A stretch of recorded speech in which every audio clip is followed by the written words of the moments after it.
चला तर मुलांनो, आज आपण सहकारी संस्थेचे संघटन या पाठाविषयी माहिती जाणून घेऊ. मुलांनो, आतापर्यंत आपण सहकारी संस्थेची संघटन रचना कशा प्रकारे असते हे अभ्यासले. सहकारी संस्थेची संघटन रचना यामध्ये सभासद, व्यवस्थापन समिती, पदाधिकारी, अध्यक्ष, उपाध्यक्ष, सचिव यांचा समावेश असतो. तसेच आपण सभासदाची व्याख्या, सभासदाची पात्रता अभ्यासली. त्याचप्रकारे सभासदांचे आपण निरनिराळे प्रकार देखील अभ्यासले. त्यामध्ये आपण नियमित सभासद, सहयोगी सभासद, नाममात्र सभासद, सहानुभूतीदर्शक सभासद बघितले. आता आज आपण सभासदांचे अधिकार काय असतात याविषयी जाणून घेऊ. सभासदांचे अधिकार पुढील प्रमाणे असतात. 1. भाग प्रमाणपत्र मिळविणे.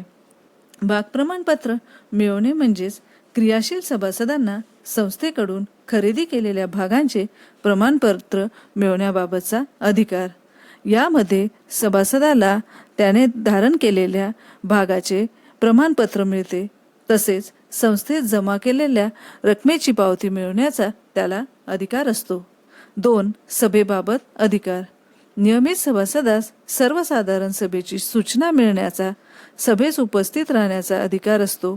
त्याचप्रकारे त्याला सभेमध्ये चर्चेत भाग घेण्याचा अधिकार असतो. तसेच सभेतील कामकाजात मतदानाचा देखील अधिकार नियमित सभासदास प्राप्त होतो. 3. व्यवस्थापन समितीबाबत अधिकार. व्यवस्थापन समितीवर आपले प्रतिनिधी निवडण्याचा, तसेच व्यवस्थापन समितीच्या निवडणुकीसाठी उमेदवार म्हणून निवडणूक लढवण्याचा अधिकार देखील सभासदास प्राप्त होतो. 4. निबंधकाकडे अर्ज करण्याचा अधिकार.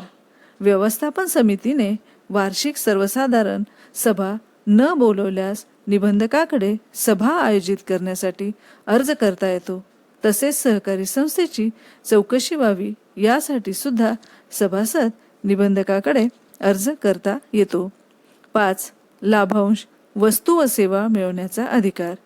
प्रत्येक सहकारी संस्थेने देऊ केलेल्या वस्तू व सेवा मिळवण्याचा अधिकार सभासदाला प्राप्त होतो. तसेच व्यवस्थापन समितीने जाहीर केलेला लाभांश मिळवण्याचा अधिकार देखील सभासदास प्राप्त होतो. 6. वारसाबाबत अधिकार. प्रत्येक सभासद आपल्या सभासदत्वाची नोंद केल्यानंतर त्यामध्ये त्याला आपला वारसदार नोंदवणे आवश्यक असते.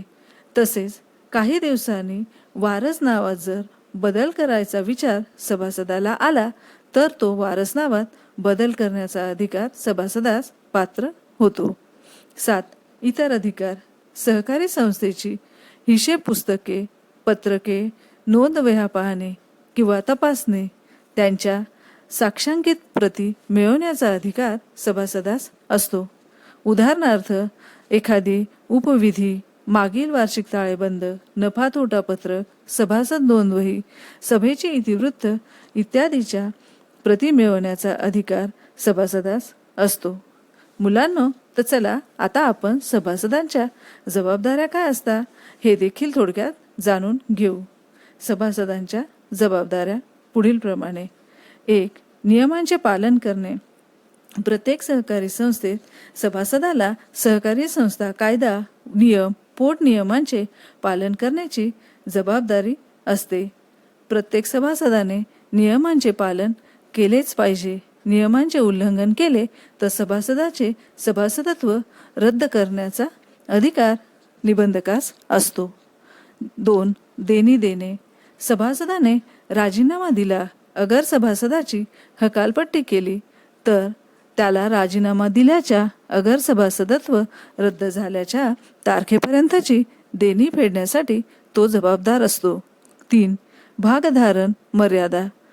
प्रत्येक सभासदाला आपल्या सहकारी संस्थेच्या एकूण भांडवलाच्या 1/5 अधिक भाग भांडवल धारण करता येत नाही.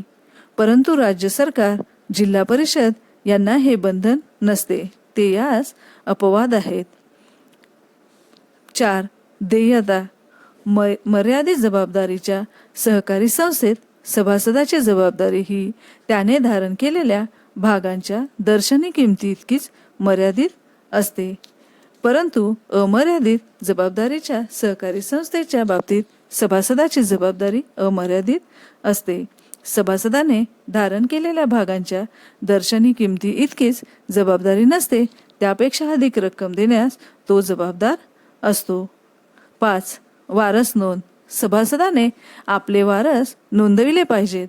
सभासदाच्या मृत्यूनंतर सभासदाचा भाग मालकी हक्क हस्तांतर करण्यासाठी वारस नोंद आवश्यक असते. सभासद कोणत्याही व्यक्तीची वारस म्हणून नोंद करू शकते. तसेच गरज भासेल तेव्हा वारस नावामध्ये तो बदल देखील करू शकतो. 6. कर्ज वापर व परतफेड. मुलांनो, जे सभासद सहकारी संस्थेकडून कर्ज घेतात त्या सभासदांनी ज्या कारणासाठी कर्ज घेतले आहे त्या कारणासाठीच वापरले पाहिजे आणि घेतलेल्या कर्जाची परतफेड नियमित केली पाहिजे. परतफेड नियमित केली नाही तर त्या सभासदांवर कारवाई करण्यात येते. चौकशीच्या वेळी माहिती पुरवणे. सहकारी संस्थेची निबंधकाने चौकशी केल्यास आवश्यक ती माहिती पुरवण्याची जबाबदारी सभासदाची असते. सभांना उपस्थित राहणे. संस्थेने वेळोवेळी बोलवलेल्या सभांना उपस्थित राहणे व गरज भासल्यास मतदान करणे ही सभासदाची जबाबदारी असते. उत्पादित वस्तूंची संस्थेमार्फत विक्री. उत्पादक सहकारी संस्थेच्या सभासदाने उत्पादित केलेल्या वस्तू उत्पादक सहकारी संस्थेमार्फतच विकल्या पाहिजे. उदाहरणार्थ, दूध किंवा ऊस उत्पादक सहकारी संस्थेच्या सभासदाने आपले उत्पादन संस्थेमार्फतच विकले पाहिजे. 10. नुकसान भरपाई. सभासदाच्या गैरवर्तनाने सहकारी संस्थेचे काही नुकसान झाले तर अशा नुकसानीची भरपाई संबंधित सभासदाने केली पाहिजे. 11. संस्थेचे हित जोपासणे. सहकारी संस्थेचा सभासद हा सहकारी संस्थेचा मालक असतो. तसेच त्याने संस्थेचे हित जोपासणे, संस्थेच्या कामात मदत करणे ही देखील त्याची जबाबदारी असते. तर मुलांनो, अशा प्रकारे आपण सभासदांच्या विविध जबाबदाऱ्या बघितल्या. आता आपण एखाद्या सभासदाचे सभासदत्व रद्द का होते किंवा संपुष्टात का येते याविषयी कारणे बघणार आहोत. सहकारी संस्थेच्या सभासदाचे सभासदत्व पुढील कारणांमुळे रद्द होते किंवा संपुष्टात येते. 1. सभासदाचा मृत्यू. सभासदाचा मृत्यू झाल्यास त्याचे सभासदत्व रद्द होते. मयत सभासदाचे सर्व भाग त्याच्या कायदेशीर वारसाच्या नावे हस्तांतरित केले जातात. 2. सभासदत्वाचा राजीनामा.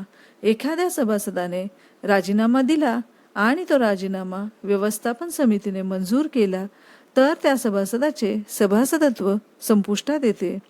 3. भाग हस्तांतरण. एखाद्या सभासदाने आपले सर्व भाग किंवा हितसंबंधाचे हस्तांतरण सहकारी संस्थेला किंवा संस्थेच्या सभासदाला केले तर तो सहकारी संस्थेचा सभासद राहत नाही, त्याचे सभासदत्व संपुष्टात येते. कार्यक्षेत्राबाहेर वास्तव्य. एखादा सभासद सहकारी संस्थेच्या कार्यक्षेत्राबाहेर कायम वास्तव्यास गेल्यास त्याचे सभासदत्व रद्द करण्यात येते. 5. संस्थेचे विसर्जन. सहकारी संस्था बंद पडल्यास तिची नोंदणी रद्द होते आणि साहजिकच त्या संस्थेतील सभासदत्वाचे सभासदत्व संपुष्टात येते. 6. सभासदाची हकालपट्टी.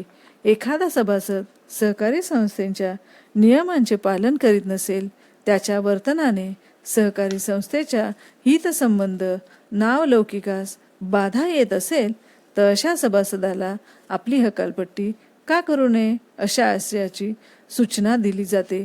हकालपट्टी आपले म्हणणे मांडण्याची त्याला संधी दिली जाते आणि सूचना देऊनही त्यात काही बदल होत नसेल तर त्याची सभासदत्व रद्द करण्यात येते. तर मुलांनो, आता आपण सभासदांच्या जबाबदाऱ्या, सभासदांचे अधिकार, सभासदत्व रद्द होण्याची कारणे बघितली. यामध्ये